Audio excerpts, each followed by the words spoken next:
I enjoy the summits. I enjoy being with the chairman. I think it's been very productive.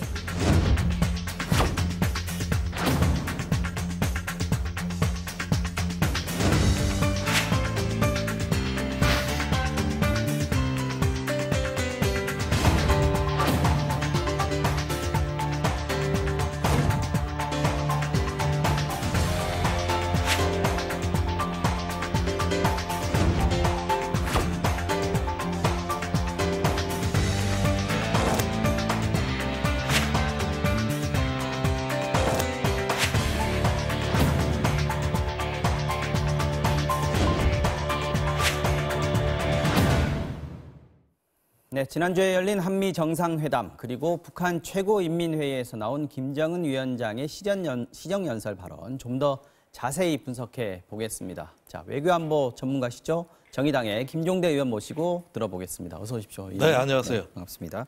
자, 본격적인 얘기하기 전에 지난주에 상해에 다녀오셨다고 하던데. 예, 상해, 광저우. 네, 네. 그때 이제 여야 5당의 이제 대표단들이 같이 가지 않았습니까? 그렇습니다. 그때 분위기가 좀 괜찮았다면서요? 예, 역시 해외에 나가니까 국내 정치에서 그 까칠까칠한 정치가 사라지고 한결 부드럽고 화기애애한 그런 자리였고요. 또 이번 행사가 임시의정원, 임시정부 100주년 기념이기 맞습니다. 때문에 굉장히 중요한 행사였어요. 그런 어떤 그 국가적인 행사에서는 아무래도 단합되고 서로 화기애애한 모습을 보여줍니다. 그래서 행사 중에도 여기서처럼 국내 정치가 잘 됐으면 얼마나 좋겠냐 이런 얘기가 많이 나왔습니다. 네. 어쨌든 국내에 들어와서도 이제 정말 여야가 좀 이런 모습을 좀 보여줬으면 좋겠는데 지금 4월 국회가 굉장히 교착 상태에 빠져 있습니다. 네, 안 열리고 있죠. 네. 자, 한미 정상회담 얘기해 보겠습니다. 좀 뭐 하노이 회담 이후에 한 40여일 됐나요? 네. 이루어진 건데 일각에서는 노딜이었다라는 얘기가 나오고요. 비판적인 시각이 있습니다. 예. 의원님께서는 어떻게 보십니까? 이번 한미 정상회담. 뭐 노딜이라고 해도 할 말은 없습니다. 뭐 구체적으로 일괄 타결론이냐 단계적 해법이냐 뭐 이런 거 갖고 저기 이번에 한미 정상회담에서 합의된 건 없죠. 자, 하루 사이였습니다. 11일 날 한미 정상회담이 2시간 동안 있었고 이튿날인 12일 날 북한의 최고인민회의에서 김정은 위원장의 시정연설이 있었습니다. 그랬죠. 이렇게 그 정상 외교는 숨가쁘게 돌아갔는데 이게 무슨 딜이 있었다는 것이 아니라 앞으로의 새로운 대화를 생산적으로 하기 위한 일종의 버퍼링 작업으로 이해하시면 되겠습니다.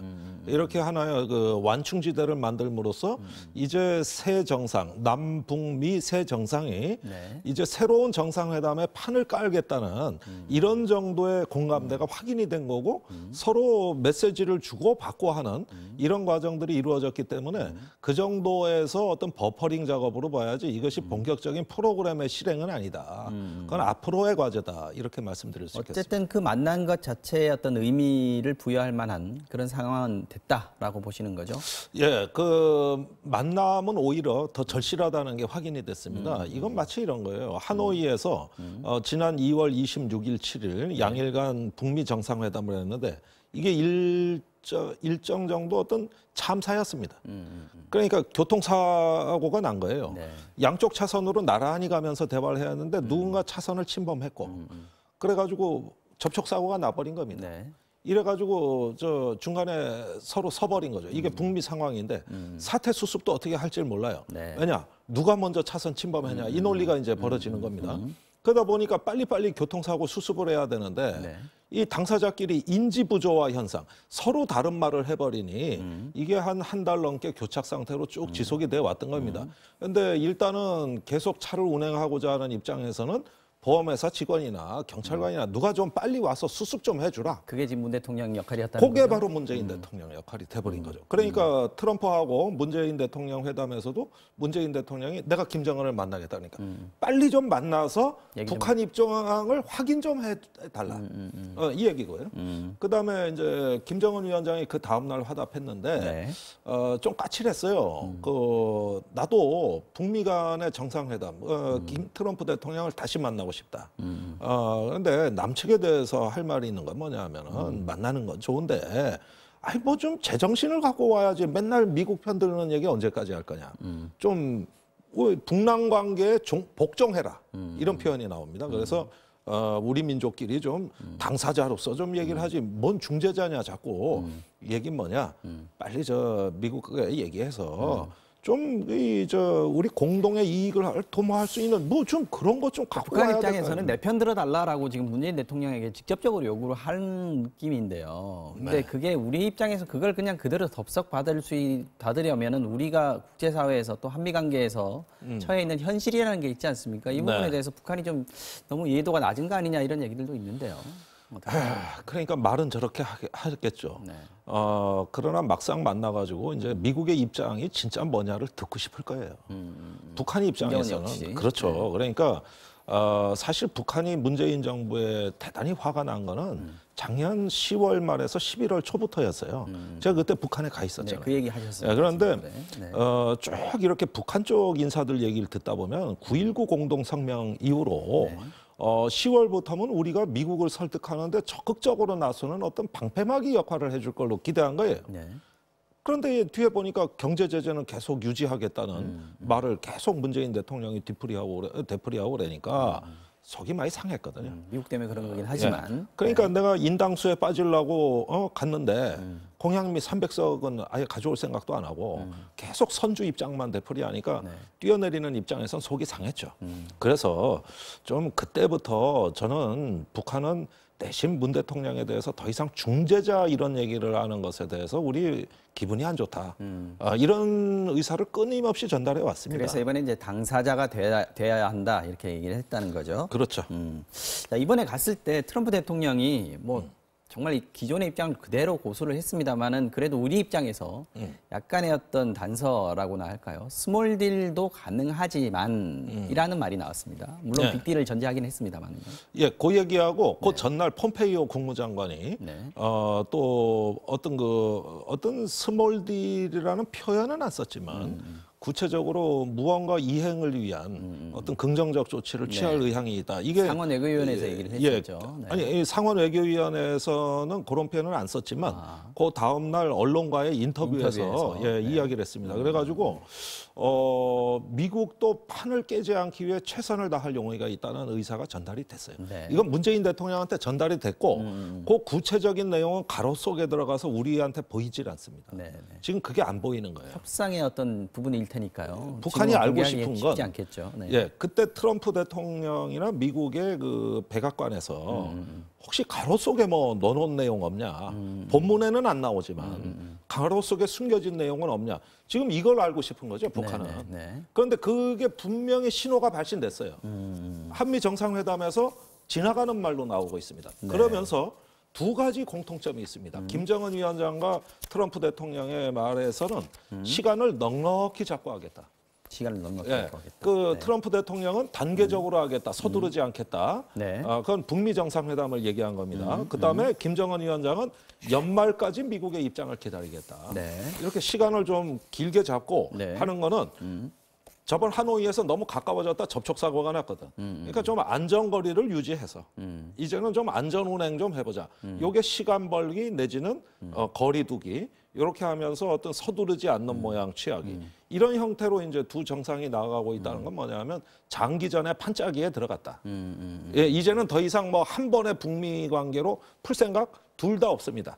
그러나 예, 충분히 이번에는 익혀서 날것으로 먹지 말고 체하지 말고 충분히 뜸을 들이고 익혀서 만나자. 시간 많다.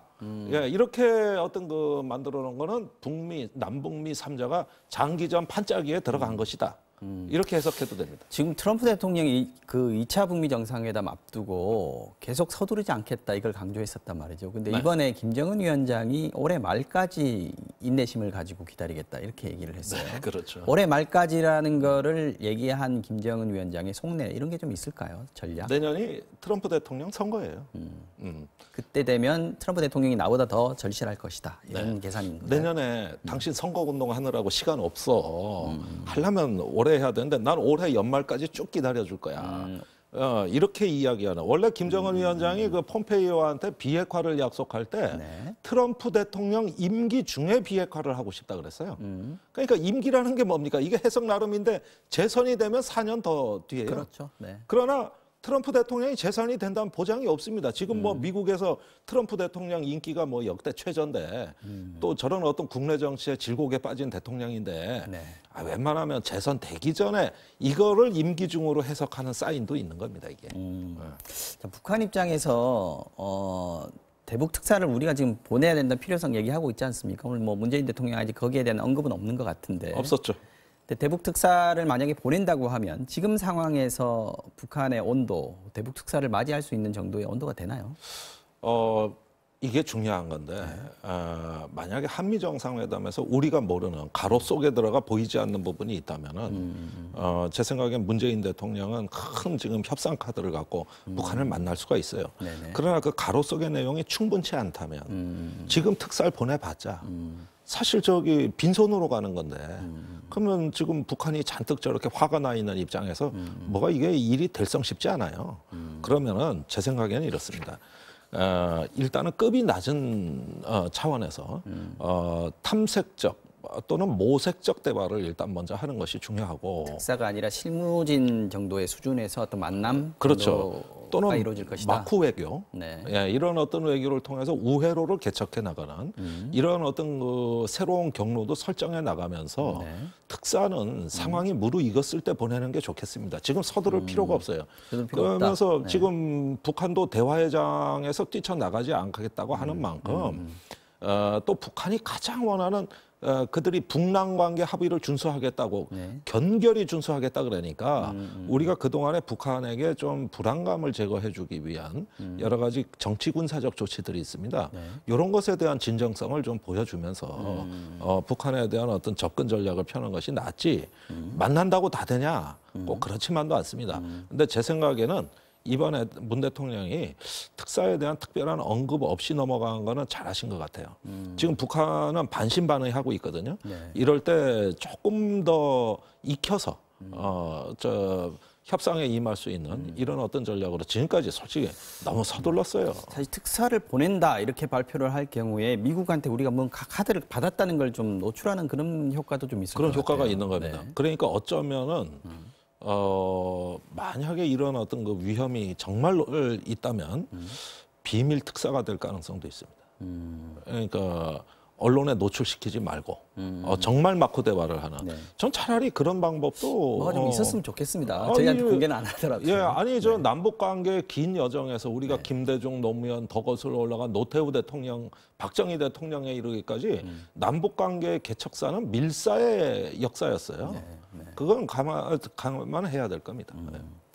자, 김정은 위원장의 시정연설 내용 그리고 그 전에 뭐 당 중앙위원회 전원회의에서 나왔던 내용까지 발언까지 포함한다면 경제에 굉장히 많은 방점을 찍었습니다. 자력갱생 얘기를 했고요. 그렇죠. 네.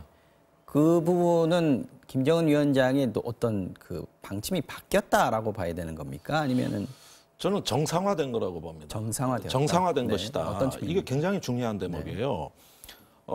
북한이 미국하고 협상을 하는데 경제 제재 해제 요구를 하노이에서 했다가 온통 된소리를 맞았어요. 맞습니다. 자, 이 프레임은 잘못된 프레임입니다. 북한이 핵을 왜 개발했느냐? 경제 온갖 불이익을 무릅쓰고도 개발한 핵입니다. 체제 안보를 위해서. 예, 안보 문제 때문이에요. 그렇다면 이 핵을 폐기하는 조건은 북한의 안전보장입니다. 경제가 아니라 안전보장이야. 네. 그러니까 종전선언, 평화체제 구축, 또 연락사무소 개설, 북미관계 정상화 이런 게 전부 안보 조치입니다. 네. 그러니까 이걸 작년부터 핵 포기의 조건으로 내걸었으면 하노이 회담도 그렇게 쭉 갔어야 되는 거예요. 그런데 갑자기 경제 제재 해제라는 새로운 요구를 집어넣어가지고 그게 패착이었다고 보시는 거예요? 패착이죠. 네. 안보 문제하고 경제 문제를 뒤섞어 버렸어요.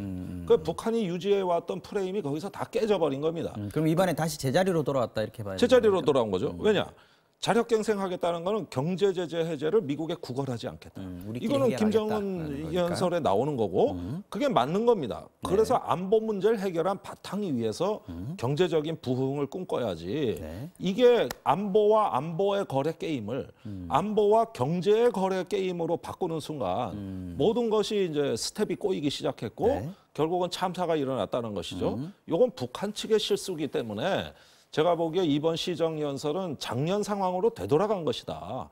그때 뭐라 그랬습니까? 종전선언 또 그걸 넘은 평화체제 구축, 네. 한반도의 영구적 평화, 핵 없는 한반도 이러는 그 이야기를 했던 그 일관성이 다시 강조된 거고 원래 프로토타입, 본질로 되돌아간 것이고 이게 바로 핵 문제의 본질이다. 그럼 경제 문제는 뭐냐? 핵 문제 해결의 부수적 과정으로 봐야 되는 거지 이게 메인 이슈가 아니었던 것이죠. 알겠습니다. 그래서 요거를 잘 분별력 있게 구분해 나가는 태도가 이번 시정연설에서 돋보였다. 저는 그렇게 알겠습니다. 네, 오늘 말씀은 여기까지 듣겠습니다. 또 자세한 분석 감사합니다. 지금까지 정의당 김종대 의원이었습니다. 수고하셨습니다. 고맙습니다.